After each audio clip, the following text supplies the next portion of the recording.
What's up, guys? Good morning. Good morning, everyone. So, welcome to Study Mission. I hope to all of well.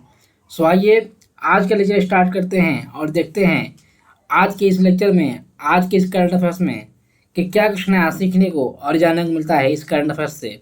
So daily every on the Monday आपको current affairs हमारा देखने को मिलता है और हर एक questions, हर एक topic के रिलेटेड, हर एक फीचर्स के और हर एक सेक्टर से रिलेटेड आपको क्वेश्चन देखने को मिलते हैं। सो वेरी डीपली यहाँ पर डिस्कस किया जाता है। सो आइए चलते हैं एक मोटिवेशन कोट के साथ और एक अच्छी बातों के साथ शुरुआत करते हैं इस लेक्चर को। बोला गया है कि ज़िंदगी ऐसे जियो जो खुद को पसंद आए, दुनिया वालों की पसंद तो हर पल बदलती रहती है। जी हाँ, आपका जो पसंद है आपका राइट है। आप कोई भी कपड़ा पहनो, कुछ भी करो, आप कुछ भी चीज़ खरीदो तो वो आपकी पसंद की होनी चाहिए। ये नहीं कि दूसरा कोई नापसंद कर दिया तो आपको वो नापसंद लगने लगे। तो ऐसी चीज़ है अगर आती है आपके लाइफ में, यानी कि आप अपने तरीके से लाइफ को नहीं जी रहे हैं। तो अपने तरीके से लाइफ को जीकर देखो यार, बहुत खुश नसीबी आप फील करोगे। आइए क्वेश्चन नंबर फर्स्ट की तरफ बढ़ते हैं। Who has been appointed as the new chief of Indian army. तो एयरफोर्स की तरफ से यहाँ पे ये रिकमेंड किया गया है कि एयरफोर्स के लैंड बेस ब्रांच होगा जो कि largest components of Indian air force होगा। यहाँ के प्रेसिडेंट ऑफ इंडिया जो है सुप्रीम कमांडर, जो कि इंडियन आर्मी के ही रहेंगे, इंडियन एयरफोर्स के, ये दोनों एक ही रहेंगे। और professional head chief of army का स्टाफ रहेगा जो कि 4 स्टार का जनरल होता है। ठीक है, मोटो क्या रहेगा? सर्विस बिफोर सेल्फ रहेगा और पार्ट ऑफ इंडियन एयरफोर्स का ही रहेगा। हेडक्वार्टर न्यू दिल्ली में देखने को मिलेगा और 1 अप्रैल 1895 को इंडिया से ये फाउंड किया गया था। आर्मी की थोड़ा सा बात करें तो आर्मी आपको पता ही है कि लैंड बेस्ड ब्रांच है ये और largest components of the Indian armed forces हैं। और यहाँ के president of India and the supreme commanders के द्वारा यहाँ पे इंडियन आर्मी को तैयार किया गया था। ठीक है, सो प्रोफेशनल हेड है, chief of the army staff होते हैं, 4 स्टार जनरल का होता है, आपको पता है। और वही सारी चीज़ें इंडियन एयरफोर्स का ही है, सारी चीज़ें आपको हेडक्वार्टर न्यू दिल्ली में और 1 अप्रैल 1895 को ये इस्टेब्लिश किया गया था। सेकेंड क्वेश्चन है, who has announced that Asia first hybrid flying car will be use for the medical emergencies. तो ज्योतिरादित्य ये जो है ये सिंधिया जी, ये अभी इमरजेंसी के लिए, मेडिकल इमरजेंसी के लिए यूज करने के लिए Asia first hybrid flying car को स्टार्टअप की है। तो चेन्नई स्टार्टअप किया है इसको आंसर, यानी कि Asia first concept of the flying car emanation ministers के द्वारा यहाँ पे स्टार्ट किया गया है। सिविल एमिनेशन मिनिस्टर की बात करें तो ज्योतिरादित्य सिंधिया जो कि रिमूव किए थे concept of the model of the hydra hybrid flying car, देखिए डेवलप किया गया था, चेन्नई बेस्ड स्टार्टअप के द्वारा स्टार्टअप किया गया है। इसको एक्सेप्ट करेगा prototype with the next 2 years में। ठीक है, 2 साल के अंदर यहाँ पे बनने की तैयार की जा रही है। क्वेश्चन नंबर 3 है, when is the international sign language day celebrated. तो साइन लैंग्वेज जो होता है, हमारे जो लोग बोल नहीं पाते हैं उनके लिए साइन होता है, जो कि साइन के द्वारा वो बातें करते हैं, अपने कन्वर्सेशन करते हैं, उसी साइन की बात कर रहे हैं हम लोग। तो 23 सितंबर को ये मनाया जाता है, तो ये आपको ध्यान देना है। ठीक है, 23 सितंबर को ये मनाया जाता है। तो इसके लिए थोड़ा सा बात करें तो international day of the sign language होता है, सेलिब्रेट किया जाता है 23 सितंबर को एवरी ईयर। ठीक है, international week of the deaf के बारे में भी इसको जानते हैं हम लोग। ठीक है, इसको कन्वर्ट करते हैं, इसके साथ कनेक्ट करते हैं। द चूज ऑफ द 23 सितंबर क्यों किया गया है सेम डेट? क्योंकि वर्ल्ड फेडरेशन डे भी यहाँ पे मनाया जाता है कहीं ना कहीं, और ये स्टेब्लिश किया गया था 1951 में। ठीक है, तो इसको आप लोग सेम डेज में मनाए जाते हैं, वर्ल्ड फेडरेशन डे भी सेम डेज मनाया जाता है, 23 सितंबर को ही मनाया जाता है। दोनों डेज आपको याद रखना है, जिसको IDSR बोलते हैं। नेक्स्ट क्वेश्चन है, Indian in the Pondicherry and the Kolumum, which of which state has been awarded with international blue flag certifications? तो तमिलनाडु, जी हाँ, तमिलनाडु को ये अवार्ड अभी दिया गया है। एक्सप्लेन करने की बात करें तो क्वेश्चन उठता है कि what is the blue flag certification. तो अवार्ड किया गया है, तो 8 इंडियन बेचेस को ये अवार्ड दिया गया है। थोड़ा सा बात करें इसके लिए बेचन बैनियस को लेकर, तो ब्लू फ्लैग जो टैक्स है ये सेलेक्ट किया जाता है एमिशन इंटरनेशनल जूरी के द्वारा। ठीक है, और ये कंप्राइज किया जाता है मेंबर्स को यूएन इन्वायरमेंट को प्रोग्राम को लेकर, यूएन वर्ल्ड टूरिज्म ऑर्गेनाइजेशन को लेकर, यानी कि जिसको WTO बोलते हैं, और फाउंड किया गया था इन्वायरमेंटल एजुकेशन द IUCN के द्वारा। ठीक है, तो इसको आप लोग ध्यान रखिएगा। तो जो भी इन्वायरमेंट को लेकर काम करते हैं, यूएन इन्वायरमेंट को लेकर काम करते हैं, क्लाइमेट चेंज को लेकर काम करते हैं, तो उसके लिए अवार्ड ये दिया जाता है। तो ये आपको ध्यान देना है। नेक्स्ट क्वेश्चन है 5th number, union minister of the commerce and the industry who has launched the national single wisdom system for investor and the businessman. तो पीयूष गोयल जी के द्वारा यहाँ पे ये स्टार्ट किया जा रहा है, पीयूष गोयल जी के द्वारा, जी हाँ, जो कि हमारा under the minister of the commerce and the industry के अंदर ये आता है और टूरिज्म का अंदर आता है। ठीक है, सो बात करें थोड़ा सा, द गवर्नमेंट ने जो वेडनेसडे को लॉन्च किया था ये नेशनल सिंगल विजडम सिस्टम, इसके लिए थोड़ा सा बात करें तो ये सिस्टम क्या है। तो बिजनेस सिस्टम है जो कि प्रोटोकॉल देगा इंटीग्रेट करने के लिए, और क्लियरेंस सिस्टम को लेकर सेंट्रल और स्टेट दोनों लेकर चलेंगे। कॉमर्स और इंडस्ट्री मिनिस्टर इस पे काम कर रहे हैं, जो कि पीयूष गोयल जी के द्वारा यहाँ पे बोला गया था। और ये बिकम क्या बन सकता है, एक वन स्टेप शॉप बन सकता है, जो कि अप्रूव कर सकता है क्लीनियर्स को, और इनेबल होगा, इम्प्रूविंग होगा क्लीनियर्स। और इसके लिए क्या जरूरत होगी, तो इन्वेस्टर्स को जरूरत होगी, इंटरप्रेन्योर्स को जरूरत होगी, बिजनेसमैन की जरूरत होगी इंडिया में।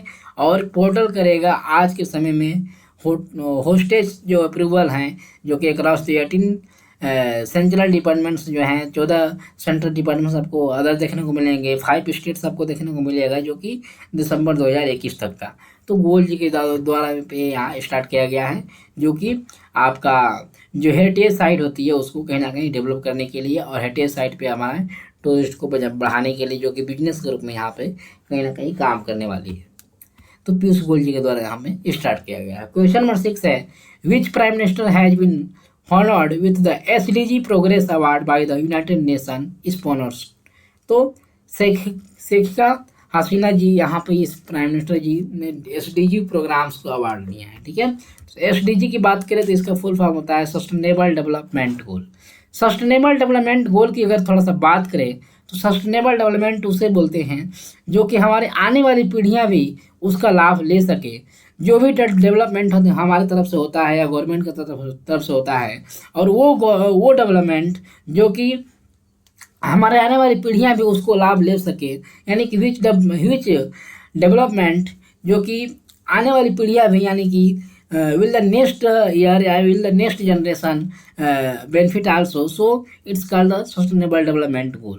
तो सस्टेनेबल डेवलपमेंट गोल होता है, और 17 सस्टेनेबल डेवलपमेंट गोल यहाँ पर ग्लोबल लेवल पे रखा गया है, ग्लोबल गोल्स रखा गया है, जिसमें कि आपकी गरीबी, आपकी poverty, education and the equality, gender equality की बात करते हैं, पोल्यूशन की बात करते हैं, बहुत सारी चीज़ें हैं जो कि 17 डेवलपमेंट गोल्स हैं, आप देख सकते हैं। और हमारी वीडियो इस पर पर्टिकुलरली आई हुई है, उसको भी आपको जाकर देख सकते हैं आप लोग, वहाँ पे कन्फ्यूजन दूर हो जाएगा। ठीक है, तो 2015 का यूनाइटेड नेशन जनरल असेंबली के द्वारा क्रिएट किया गया था, इनोटेड, और 2030 तक का यहाँ पर टारगेट है अचीव करने के लिए। 2030 तक का सारे सस्टेनेबल डेवलपमेंट गोल को हम लोग अचीव कर पाएंगे। ठीक है, देखते हैं क्या कुछ हो सकता है। मिशन स्टेटमेंट्स किया गया था, blueprint to achieve the better and the more sustainable features of the all peoples in the world by 2030। देखिए 2030 तक का ये सस्टेनेबल लेकर चला गया था कि इसको हम लोग अचीव करना है, जिसमें कि क्लाइमेट चेंज को भी, प्लीज क्लाइमेट चेंज को भी लेकर बात किया गया था। तो स्टेब्लिश किया गया 2016 में। ठीक है, इसका आप लोग ध्यान रखिएगा। क्वेश्चन नंबर 7 है, which ministries public infrastructure finance company REC limited and the JPAL South Asia have sign data sharing agreement. तो मिनिस्ट्री ऑफ पावर के द्वारा यहाँ पे किया गया है। मिनिस्ट्री ऑफ पावर की बात करें तो ministry of power of the Indian government का ये मिनिस्ट्री है, जो कि करंट यूनियन कैबिनेट मिनिस्टर के द्वारा यहाँ पे ये राजकुमार सिंह जी के द्वारा यहाँ पे ये स्टार्ट किया गया था। द मिनिस्ट्री इज चार्ज कौन है, तो ओवरसीइंग इलेक्ट्रिसिटी प्रोटोकॉल की बात करें, इलेक्ट्रिसिटी प्रोडक्शन की बात करें, इंफ्रास्ट्रक्चर की बात करें, development of the including generation की बात करें, ट्रांसमिशन की बात करें, या एंड डिलीवरी मेंटेनिंग प्रोजेक्ट्स बात करें, तो ये सारे प्रोजेक्ट्स को लेकर चलती है मिनिस्ट्री ऑफ पावर। ठीक है, यानी कि मिनिस्ट्री ऑफ पावर जो है इलेक्ट्रिसिटी पे ज़्यादा कार्य करती है, और इसके लिए यहाँ पे ये फाउंड किया गया था तो 2 जुलाई 1992 को, जो कि बजट आपको देखने को मिलेगा 15,000 करोड़ के ऊपर का बजट, यानी कि 2.1 बिलियन का बजट आपको देखने को मिलेगा 2018 से 2019 तक का। तो आपको देखने को मिलेगा हेडक्वार्टर यहाँ का दिल्ली देखने को मिलेगा आपको, और इसके राफी मार्ग न्यू दिल्ली में इसका हेडक्वार्टर आपको देखने को मिलेगा। ठीक है, क्वेश्चन नंबर 8 है, which country has banned the telecast of the IPL. तो जो हमारा अफगानिस्तान में जो चीज़ें चल रही थी उसी को लेकर अफगानिस्तान के द्वारा यहाँ पे आईपीएल में ये बैन किया गया है। तो आईपीएल की बात करें थोड़ा सा, तो इंडियन प्रीमियर लीग जो इसको बोलते हैं, आईपीएल का फुल नाम है इंडियन प्रीमियर लीग। ठीक है, तो इसको ध्यान देना है। तो अभी आईपीएल चल रहा है, आईपीएल से क्वेश्चन उठ सकता है आपसे। तो आईपीएल का नाम है इंडियन प्रीमियर लीग, जो कि प्रोफेशनल ये 2020 का गेम होता है, यानी कि 20 ओवर आपको देखने को मिलेगा ये। और इसमें 8 टीम्स होती हैं जो based on the 8 different Indian cities होती हैं। ठीक है, और ये लीग जो होता है ये फाउंड किया गया था board of the control of the cricket India के द्वारा 2007 में ये काउंट किया गया था। ठीक है, और मोस्ट रन की बात करें तो विराट कोहली जी का है, जो कि 6076 रन बना चुके हैं। मोस्ट विकेट्स की बात करें तो लसित मलिंगा जो है 170 विकेट्स के साथ अड़े हुए हैं। फॉर्मेट की बात करें तो 2020 का होता है, आप लोग पता ही है, और उसको फाउंड किया गया तो 2008 में इंडिया के द्वारा। ठीक है, तो इसको आप लोग ध्यान देना है। और चैंपियनशिप की बात करें करंट में तो कौन है, आप लोग जरूर कमेंट करिए। ऐसे मैं यहाँ पे बता दे रहा हूँ, तो मुंबई इंडियंस, जी हाँ। और ये कितनी बार, ये आपको लोग को बताना है कितनी बार ये जीत चुके हैं चैंपियनशिप में मुंबई इंडियंस, आप कुछ लोग जरूर कमेंट करिएगा। ठीक है, और नेक्स्ट एडिशन कब होने वाला है, 2022 में होने वाला है, ये भी आपको ध्यान देना है। तो आईपीएल के बारे में इतना कुछ जानकारी आपको मिली यहाँ पे, जरूर मिली होगी। सो आप लोगों ने नोट भी किया होगा, सो नोट करते रहिए बीच बीच में ताकि आप लोग रिवीजन कर सकें। क्वेश्चन नंबर 9 है, who has become the 17th grand master of Indian by winning by the वेजपुको ग्रैंड मास्टर चेस टूर्नामेंट्स। तो आर राजा रितेविक जी। ठीक है, who has launched India first indigenous luxury crisis in आइन लीनियर। तो IRCTC के द्वारा यहाँ पे first indigenous luxury crisis linear यहाँ पे स्टार्ट किया गया है, लॉन्च किया गया है आईआरसीटीसी के द्वारा। तो आईआरसीटीसी की बात करें थोड़ा सा, तो Indian railway catering and tourism corporation इसको बोलते हैं, ये आपको देखने को मिलेगा इंडियन रेलवे का। ठीक है, आईआरसीटीसी को बोलते हैं शॉर्ट फॉर्म में। इसके अंडर ओनरशिप लाया गया है इंडियन रेलवे के द्वारा, मिनिस्ट्री ऑफ रेलवे के द्वारा, गवर्नमेंट ऑफ इंडिया के द्वारा प्रोवाइड किया गया है ऑनर्स। तो इंडियन रेलवे ऑनर्स हैं जो कि मिनिस्ट्री ऑफ रेलवे और गवर्नमेंट ऑफ इंडिया के द्वारा चलती हैं।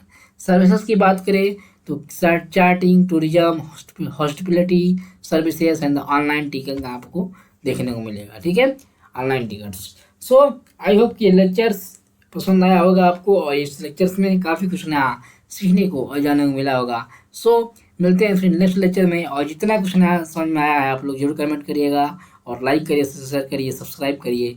चैनल को सब्सक्राइब नहीं किए तो, और अच्छा लगे तो जरूर लाइक करिएगा दोस्तों। सो मिलते हैं फिर नेक्स्ट लेक्चर में। Thanks for listening. जय हिंद,